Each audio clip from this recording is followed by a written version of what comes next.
edition. Good evening, I'm Sabrina Brown. Thank you for joining us.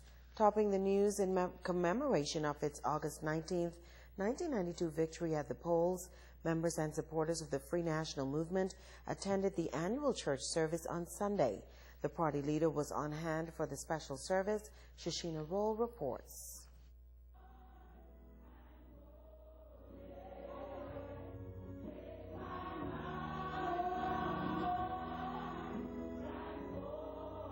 22 years ago marked the Free National Movement's rise to power as government. Leader of the opposition, past and present local parliamentarians, as well as other supporters gathered for a special church service to commemorate the historic event.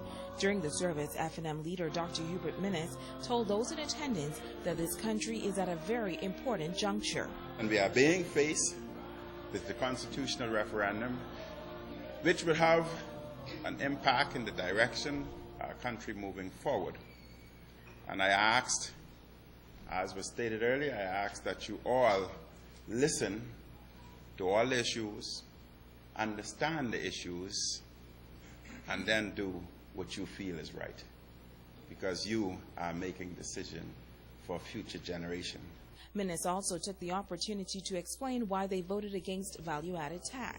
We had opposed it because we felt that it was a tax geared especially to have great impact on the middle class. We felt that it would have increased poverty, and we also felt that it would have had great impact especially on the young people, because they are the ones who make up the bulk of the consumer and the labor force. And as a party, our view is to expand and grow the middle class and decrease poverty, not the reverse. Pastor Alpheus Woodside's message focused on leadership. Therefore, as a leader, we must be cognizant of our surroundings. We must guard our lips. The only way to do that is by committing our thoughts to God. Without character, our mission becomes a catchy glitch that fails to affect our lives and the lives of others. Character proves to others the seriousness of our commitment. Character expresses interest in the well-being of other relationships, as well as getting the job done. A number of distinguished persons within the Free National Movement were presented with certificates in an awards and recognition ceremony at the end of the service. Shashina Roll, ZNS Network News. A young Bahamian who has made a name for himself on the stage is now venturing into a new area. Hi, my name's Alan Smith Jr., and I approve this message. He's known for his work in the film industry, having produced 3 films, including Politicking in Paradise and Frappa Avec Amour, which hit the international scene last year. But CEO and founder of Prince Louis Projects, Nathaniel Lewis, is now exploring a different side. The film producer is preparing to launch a new wine, Nathaniel Grand Bahamar. I've always wanted to launch a brand. I wanted something that was obviously fun, something that was interesting and unique, but at the same time can be connected back to the film studio and obviously promote my films and movies. And so I thought, why not a beverage that's classy, that's expressive, and wine was the absolute perfect fit. He says after lots of research and months of fine-tuning, the wine, which is dry with fruity notes, is ready to hit the market. It's called Nathaniel, and it's a 2012 Pinot Noir harvested in California, but it was customly crushed exclusively for this brand label. So this is the only Pinot Noir of its kind that you will ever find in the world. And so I'm very, very excited to bring this product to Grand Bahama. It's a first for Grand Bahama. Lewis says he's happy to have the support of local businesses. I was able to reach out to a few 5-star restaurants on the island, including that, and of course establishments as well, like Neptune's Port Lakaya, like Flying Fish, and I was able to network with them and pre-sell bottles. And once I was able to do that, I was then able to collaborate with the winery in creating this brand. And so the main story behind it is the wine of cinematic culture in the Bahamas. This young entrepreneur is already working on the second in a series of wines to come. And that one's going to be called Louis Yard, and it's going to be a Bracchetto. It's an Italian sparkling wine, and it when I say it is amazing, it is absolutely amazing.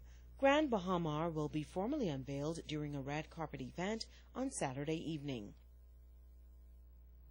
The Community Leadership Conclave, coordinated by the West Grand Bahama Youth Development Association, held on the weekend to discuss issues affecting residents in the area. Ricardo Lightbourne reports. The West Grand Bahama Youth Development Association Community Leaders Conclave held at the Zion Baptist Church in 8 Mile Rock. Preparing leaders for the future is the theme. Pastor Lindy Russell moderated the sessions. Fred Delancey welcomed the youth leaders to the conclave. Jerron Harvey, local government representative, gave the youth leaders much to think about. The young counselor is a product of West Grand Bahama and says simply he's got a lot of faith in the young people in the district. I have always been an advocate for the community of 8 Mile Rock. The community that schooled me, churched me, fed me, groomed me, and even disciplined me. 8 Mile Rock has a rich history and one that must be illuminated. We must create a collective effort to provide growth, opportunities, and mentorship for the residents in our community, specifically our young boys and girls. They are the now generation. This gathering today is a step in the right direction, a direction that is filled with endless opportunities and young leaders that are emerging. Felt that unity was Councillor Frazette Gibson also told the youth leaders to dream and dream big and fulfill those dreams. Youth Coordinator, Ministry of Youth, Sports and Culture, Carla Brown Roca, left no stone unturned and told the youth leaders that unity in West Grand Bahama, indeed the Bahamas, is essential. We must look out for our young people. All of these young, idle young people who necessarily cannot find a job for various reasons, if we put them as apprentices to other people, then we are building a bridge to the future. But when we leave them walking up and down in the hot sun with their resume and people dismissing them everywhere they go, we are absolutely frustrating them, and there's a level of frustration that they will reach, and it ain't gonna be pretty. And so we need to stop with the rhetoric, and we need to put action to our words. Roca pointed to community awareness, caring for the elderly, and strive to uplift the West Grand Bahama area as a major concern. The workshop sessions discussed the church and the community, preparing youth leaders for the future, training, and job opportunities. Ricardo Lightbourne, ZNS News. Police on Grand Bahama are investigating the sudden death of a 33-year-old man. Reports say Dutil Norias of number 22 Tasman Circle, Freeport, was electrocuted while at his place of employment at a resort in the Lucaya area shortly after 9 o'clock Saturday morning. The man was transported to the Rand Memorial Hospital, where he was pronounced dead. This matter is under investigation. Meanwhile, a tragic car accident over on the island of Abaco has left 21-year-old Gennaro Stewart of Murphytown dead. According to police reports, the incident occurred shortly before 5 p.m. on Saturday on Ernestine Highway.